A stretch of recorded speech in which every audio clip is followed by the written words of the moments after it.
Military technology keeps advancing at an incredible rate. If you think back to World War II and see the weapons compared to today's weapons, it's simply mind-boggling just how far advanced things are becoming. And from the looks of it, warfare is poised to become more dangerous than it ever was.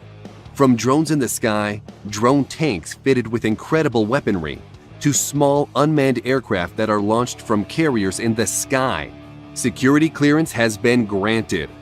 Check out these insane secret military weapons. Russia's nuclear tsunami apocalypse torpedo, Poseidon. You might have heard of Russia's new weapon, which was called Status 6 or Canyon. It was once thought that the weapon was a hoax until researchers tracked the development of the system, which began in 2008. The torpedo was renamed Poseidon after the Russian military polled the public for a new name, although some say it should have been called the worst weapon ever. The Poseidon is said to have the ability to nuke entire coastal cities into oblivion and can trigger giant tsunamis. It is the largest torpedo ever built, measuring a ridiculous 65 feet long and it's 6.5 feet in diameter. This torpedo is designed to make long treks across entire oceans before detonating a massive 100 megaton thermonuclear warhead against a coastal enemy target. That's twice the explosive power of the Tsar Bomba, but some say that the weapon could only have a 2 megaton warhead. Still, plenty of power to destroy a coastal city. The weapon is so big that it needs its own special submarine, but there could also be special capsules made to launch them from.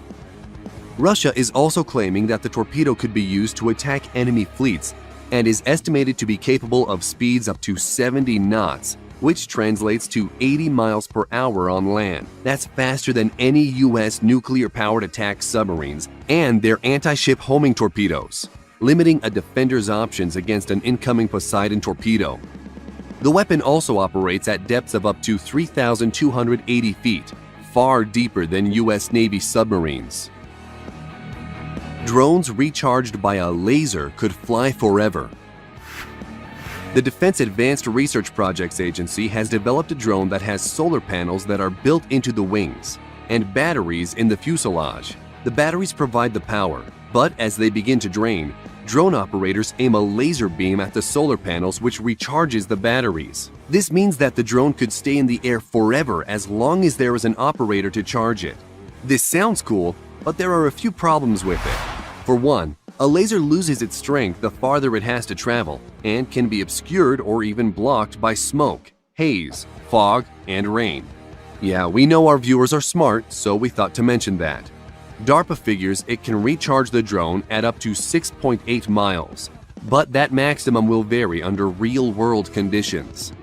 DARPA calls their drone the Silent Falcon, which could fly for weeks and complete a mission without ever having the need to land. China's giant ionosphere zapping radar. This weapon developed by the Chinese is described as a high-powered incoherent scatter radar and is supposed to bounce radio waves off the Earth's high-altitude layers of charged gas called the ionosphere.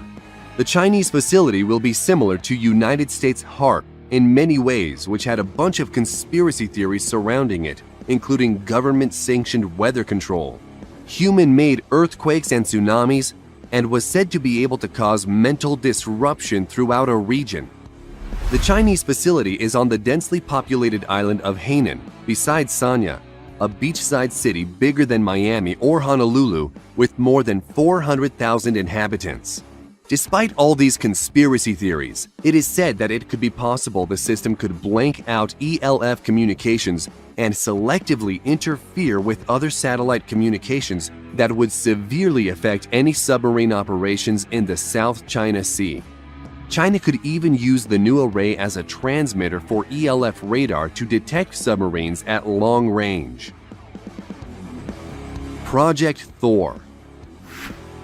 Although this project has some limitations with our current technology, it's something that is still on the table. We're talking about a weaponized meteor strike. In the 1950s, a Boeing operations researcher by the name of Jerry Pournelle envisioned a weapons system armed not with conventional munitions or chemical explosives, but massive rods forged from the heavy metal tungsten, which would be dropped from suborbital heights. It was called Project Thor, but others named it Rods from God. Weapons researchers refer to it as a kinetic energy projectile, a super dense, super fast projectile that destroys everything in its path. Imagine a 2,000-pound, 20-foot long and 1-foot thick tungsten rod about the size of a telephone pole dropped on a target from space and reaching sound barrier breaking speeds. It would be capable of penetrating hundreds of feet into the Earth's crust, and the destruction would be the equivalent of a nuclear blast, but without the fallout. But it has its problems because boosting enough of these into space would be very costly, and each rod itself would cost $600,000. But there is a rumor that the Pentagon is still looking at this weapon. Juliet Marine Systems Ghost. The Ghost is an advanced supercavitating stealth ship that reduces hull friction to 1/900th that of conventional watercraft. The Ghost uses a gyro-stabilized dual pontoon supercavitating hull that can run at top speeds through 10-foot waves. Called the Small Water Plane Area Twin Hull, or SWATH, it is controlled by 22 computer-controlled underwater control surfaces. When at rest or moving slowly, the Ghost sits in the water on its centerline module. At 8 knots or faster, the high-grade marine aluminum buoyant hulls lift the vessel and achieve full stability. Propulsion on the prototype is provided by T-53-703 turboshaft engines and can achieve speeds over 30 knots, but could be capable of 50 knots. It can perform several different missions, including anti-surface warfare, anti-submarine warfare, and mine countermeasures. Armament consists of the M197 20mm rotary cannon and launch tubes that expel exhaust downward between the struts of the SWATH hulls, concealing and dissipating the thermal signature of the launch of BGM-176B Griffin missiles and Advanced Precision Kill Weapon System rockets. The Ghost has a crew of 3 to 5 sailors and can be dismantled to fit in the C-17 Globemaster III for transport. Each Ghost ship costs around $10 million to produce, a drop in the bucket for comparative military vessels. Sea Dragon weapon.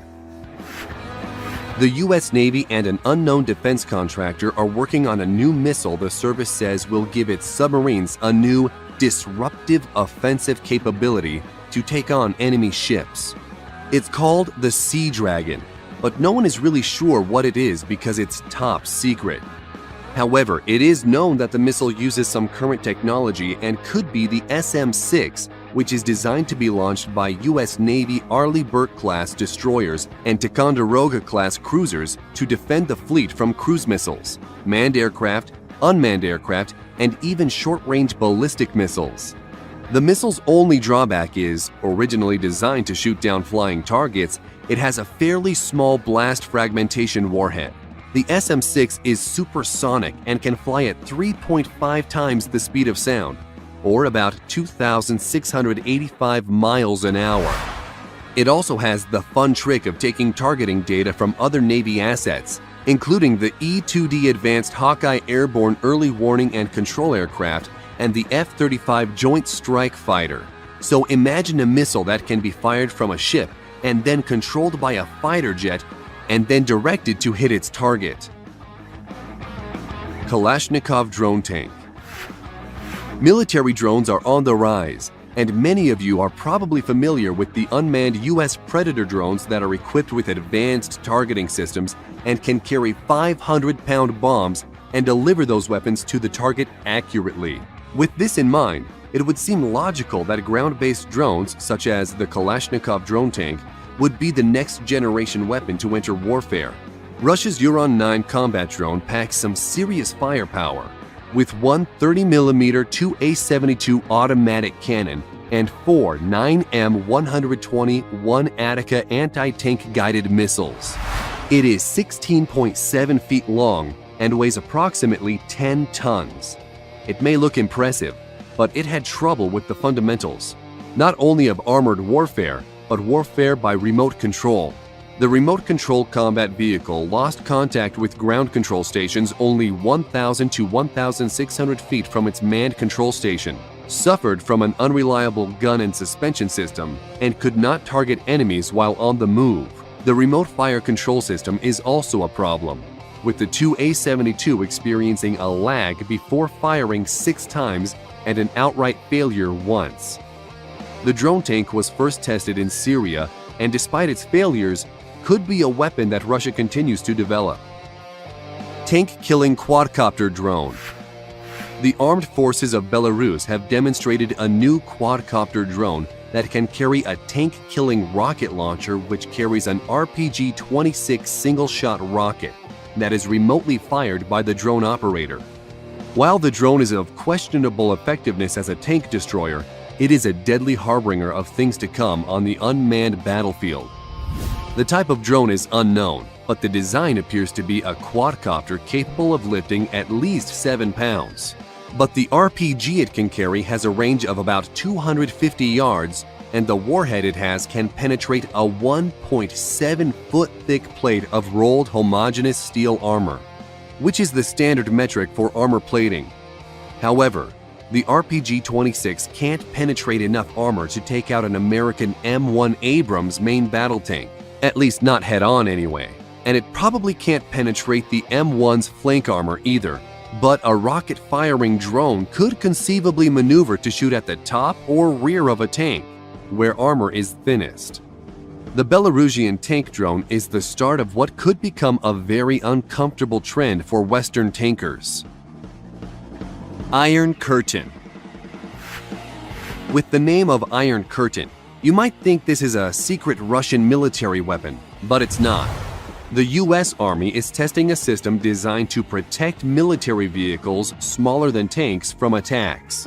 This Iron Curtain uses a combination of sensors and downward-firing projectiles to stop incoming rockets and missiles from striking vehicles by setting off their shaped charge warheads before making contact with its target. With the Iron Curtain installed, the vehicle is surrounded with radar and optical sensors. The outward-looking radar picks up any incoming missiles as they approach, while the optical sensors spot it in milliseconds before impact and trigger the downward-firing interceptors. The US Army tested the Iron Curtain back in 2013, and it apparently got a perfect score. So, it's been tested against rocket-propelled grenades, but how it fared against anti-tank missiles remains top secret. Gremlins aircraft carriers.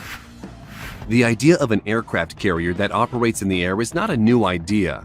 And aside from the fictional flying aircraft carrier, the helicarrier, which appeared in the American comic books published by Marvel Comics, it would seem that this is an impossible feat. But not so fast. The Defense Advanced Research Projects Agency has selected defense contractor Dynetics to develop a small unmanned aircraft which can be launched from any warplane and even recovered in mid-air.